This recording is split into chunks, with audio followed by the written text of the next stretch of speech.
Interesting news. Recent focus groups conducted by the super PAC Republican voters against Trump found that swing voters don't like Harris. And focus groups conducted by the Democratic National Committee also found Harris rubs some people the wrong way.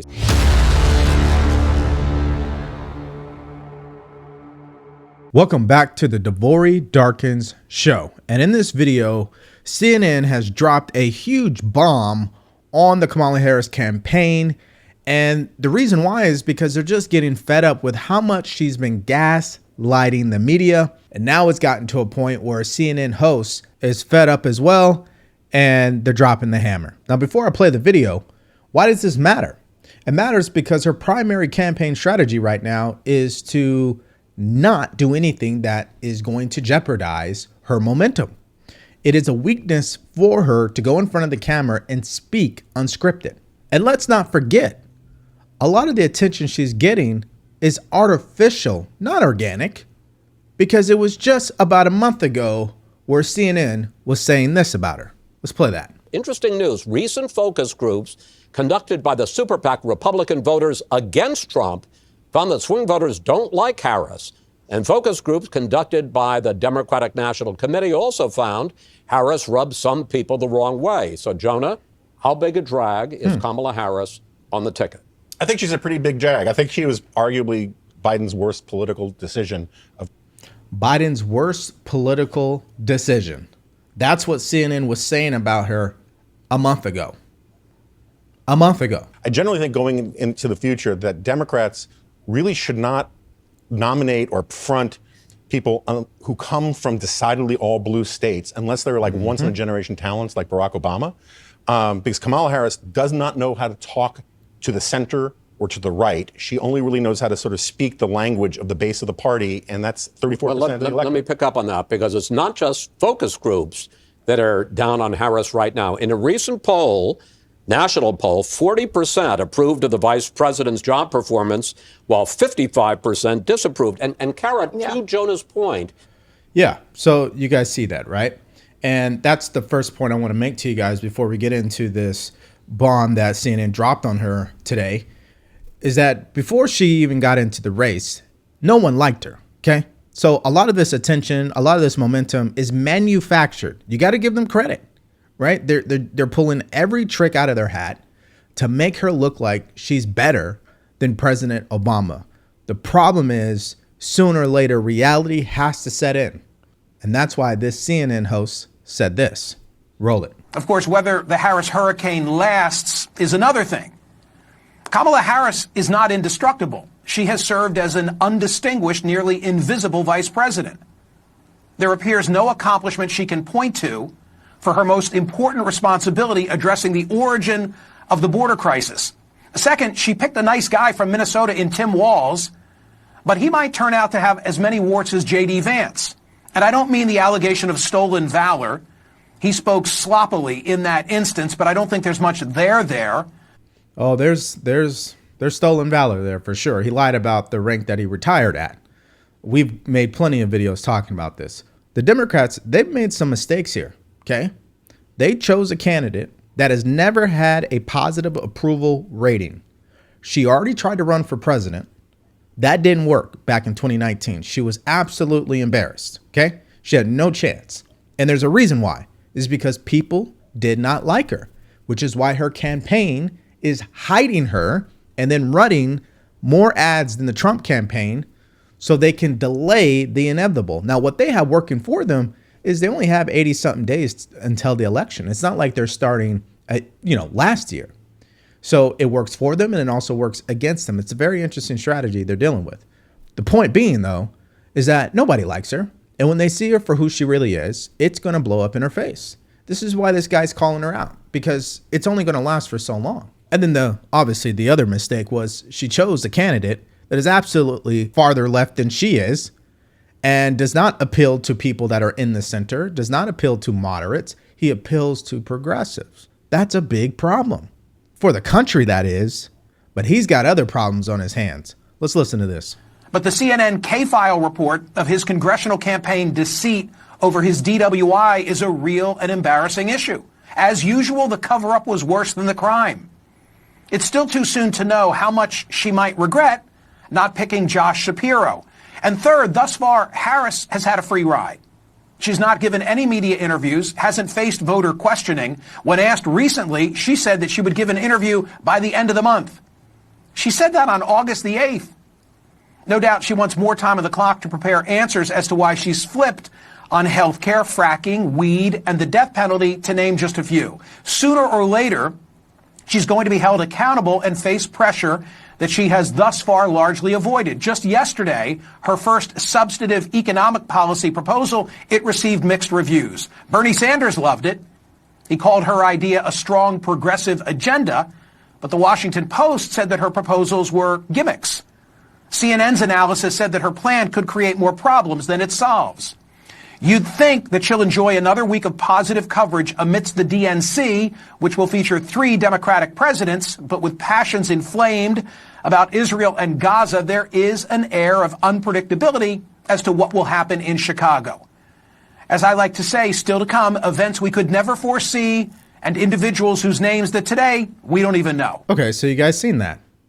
And he makes quite a few points. I wish the rest of CNN would start talking like him. And all we're really wanting is you guys could still be liberal as hell. Just can you tell the truth, man? You know, and that's what he's doing here finally. And the truth is this, which comes down to 3 major things for her. Number 1, the DNC is going to be explosive. And I'm not talking about it in a positive way.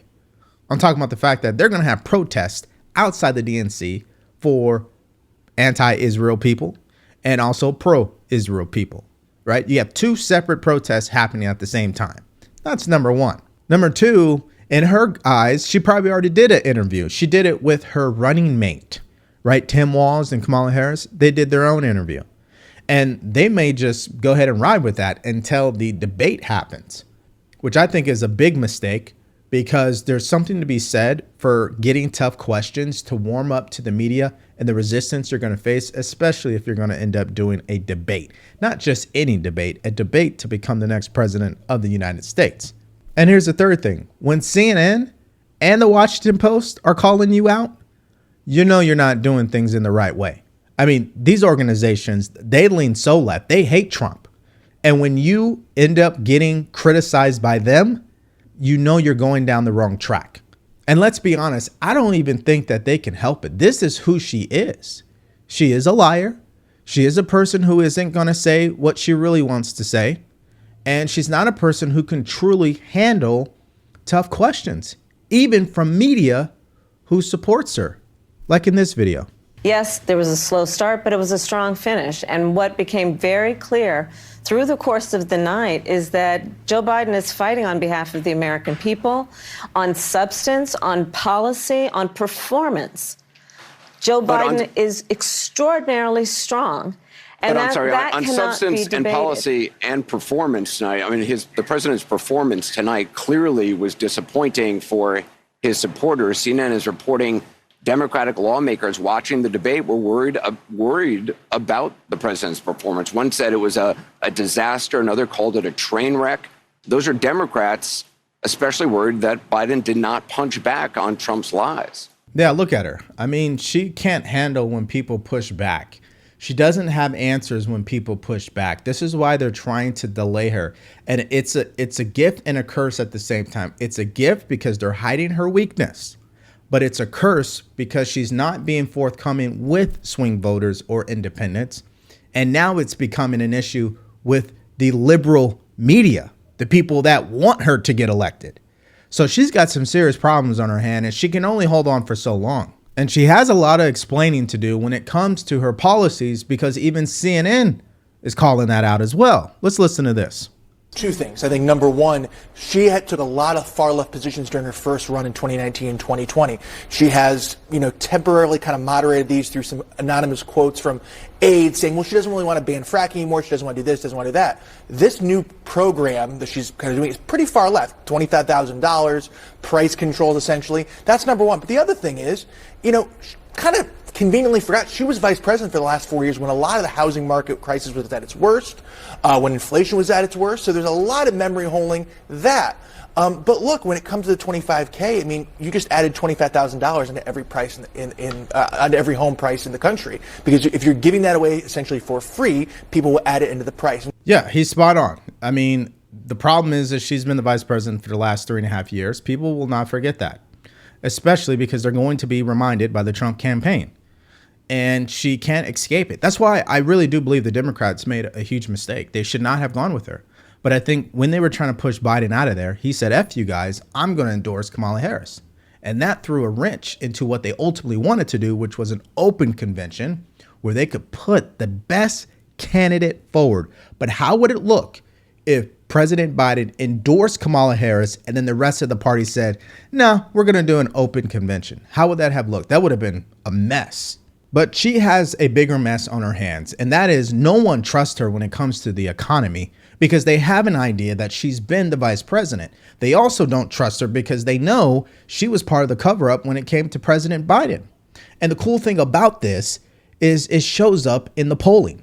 Roll it. The second is an AP NORC poll out today that shows 45% of Americans, I'm reading from it here, favor Trump's handling of the economy over Harris to 38%. So to your point, there are still Americans who believe Trump would do better at handling the economy, despite the fact he didn't go into too much detail in that speech today. Yeah, so you guys see that, 45 to 38%. I mean, people are not stupid, okay? Now, I don't know what type of questions they asked during this poll, but the results tell the story. In every single poll from every single network, Trump is leading the economy. That is a huge problem for her. So that surge that I was talking about, as you can see, his percentage points have increased by 3% ever since Kamala Harris dropped her economic policy.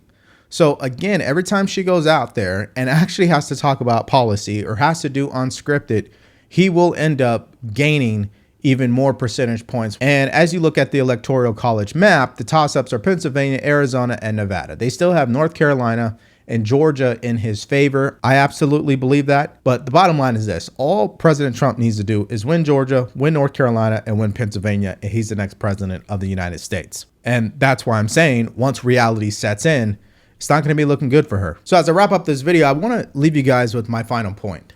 Trump and his campaign, they've been doing everything that they are supposed to do up to this point. Now, has it been a perfect campaign? No. But he is either tied or leading in the general election polls. That's number one. Number two, he always overperforms in the poll. So if the poll says he's tied, he's actually up 1, 2, possibly 3 points. And three, Kamala Harris, she can only hold on for so long. And I think this is a ticking time bomb. Sooner or later, this is going to backfire in the face of the Democrats, just like Trump has backfired in their face. They thought that they could prosecute him. They thought that they could bankrupt him. They thought that they could assassinate him. But look what has happened. He went up against Ron DeSantis. He went up against Nikki Haley. He went up against Vivek Ramaswamy. And he's still the presidential nominee for the Republican Party. So what does that say about the Democrat strategy? It hasn't worked. And I don't believe this Kamala Harris strategy, hiding her, is going to work either. That's my mindset. What's yours? What do you guys think about the fact that CNN is finally exposing her for what she's been doing, and they're tired of it?